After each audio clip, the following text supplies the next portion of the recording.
Pada kali kedua, Tuhan membawanya pulang. The second time God asked him to go up to Mount Nebo, God also takes him home. Dengan kata lain, Tuhan mulai, tambahkan kata mulai, mempersiapkan Musa menghadapi kematiannya. In other words, God has begun preparing Moses to face his death. Jadi ini bukannya yang pertama dan terakhir, bukan. Ini kali pertama. So this is not the first and the last. God asked him to go up to see the promised land, and then he goes down. Later on, God asked him to go up again, and this time, he doesn't go down. He goes up to the house of God in heaven. Ya. Sebagaimana kita lihat, begitu mendengar berita kematiannya, Musa pun bersiap-siap. Tambahkan kata bersiap-siap. As we can see, the moment Moses hears about his impending death, Moses begins to put his house in order. He begins making preparation. He puts his house in order. Ia meminta Tuhan menyiapkan penggantinya. He asked God to prepare a successor, somebody to take his place.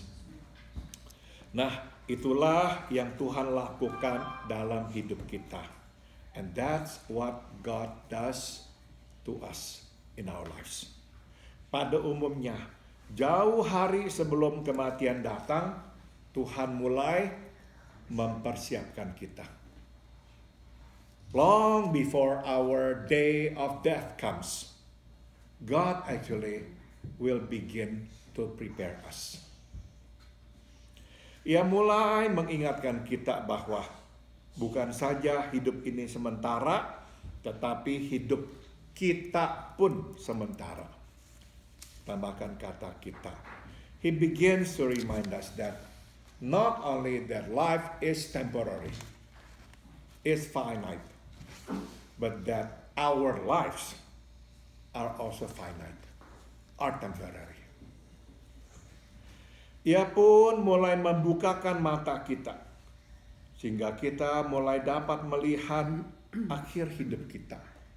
And He will begin to open our eyes, that we will begin to see the end of our lives. Ia menyiapkan hati kita agar kita tidak kaget dan dapat pergi dengan damai. Betul, tambahkan kata damai. He begins to prepare our hearts that we will not be shocked and we will go in peace. Stop dulu. Biasanya dengan cara apa Tuhan mulai mengingatkan atau mempersiapkan kita? Let me ask you, how does God usually prepare us? Dengan kita sakit, betul sekali, Yuming. Good answer. By allowing us to be sick. Waktu kita sakit, apalagi sakit kita ini sakit yang berat, kita mulai diingatkan. Waktu kita mulai terbatas, ya. When we get sick, especially a serious illness, we are reminded that our time will be coming soon. Apalagi selain kita punya penyakit, apa yang Tuhan gunakan mengingatkan kita? What else that God uses to remind us of our time on earth is temporary? Mendengar berita kematian. When we hear the news of someone else's death. Terutama saudara ini nih, kematian orang yang tidak terduga, especially the unexpected death. Sewaktu orang ini kok rasanya belum waktunya dipanggil Tuhan, belum waktunya meninggal, kok meninggal. Kita diingatkan, benar-benar waktu ini, hidup ini pemberian Tuhan. Kapan waktu Tuhan bisa berkata, I'm gonna take you home. Yeah, when someone dies, someone that is not supposed to die in our own thinking, yeah, because still young maybe, and then that person dies. Usually our response is, that can happen. He or she is not supposed to die. But when that person finally dies, we are reminded that life is really, truly in the hands of God. That's why He can say to us at any time, it's time now. I want you home. It's time. Ya, kita diingatkan waktu di dunia ini sementara. Sambung lagi. Musa tidak mengurus kematiannya. There is no rose hill. Ya, at the time. Ia hanya mengurus yang dapat diurusnya, yaitu menyiapkan, tambahkan kata menyiapkan penggantinya. You see, Moses makes no preparation for his death. He only prepares what he can prepare. What is it? Preparing his successor, somebody to take his place. Kita pun tidak dapat mengurus kematian kita sendiri. Kita hanya mengurus yang dapat kita urus, sehingga sepeninggal kita tidak meninggalkan kekacauan. You see, we cannot really prepare our own death. We cannot. We can only prepare, take care of what we can take care of. So, after we leave, we will not create a problem or a chaotic situation, yeah, to those whom we leave behind. Maksud saya begini, saudara. Kita hanya bisa mempersiapkan, ya, tanah kuburan, betul kan? What can we prepare? The plot, right? The grave site, betul. That's all that we can prepare. Bagaimana kita meninggal, bisa kita prepare. How we will die, can we prepare for that?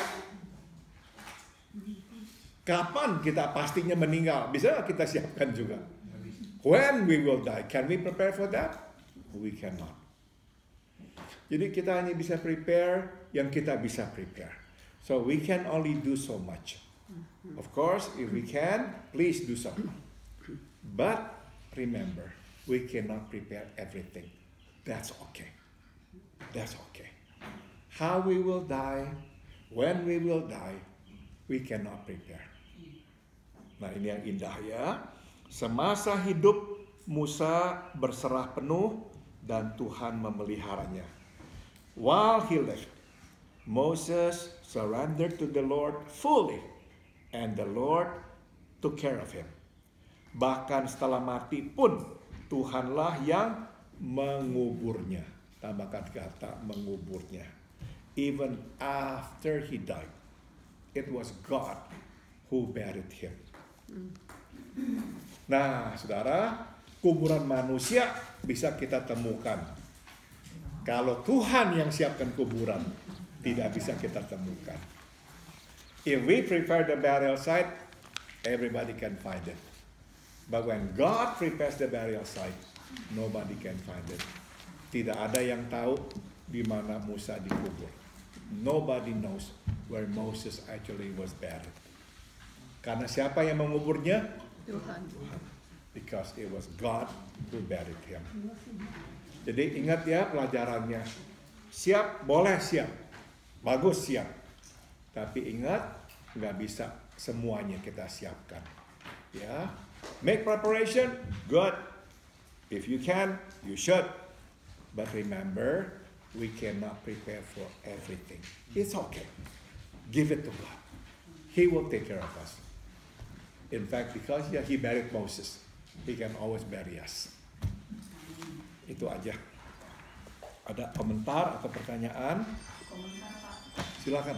Kan itu kalau grave site apa jadi kalau in my case, saya pikir nggak punya keturunan apa-apa, mendingan dibakar aja udah. Boleh nggak begitu Pak? Boleh.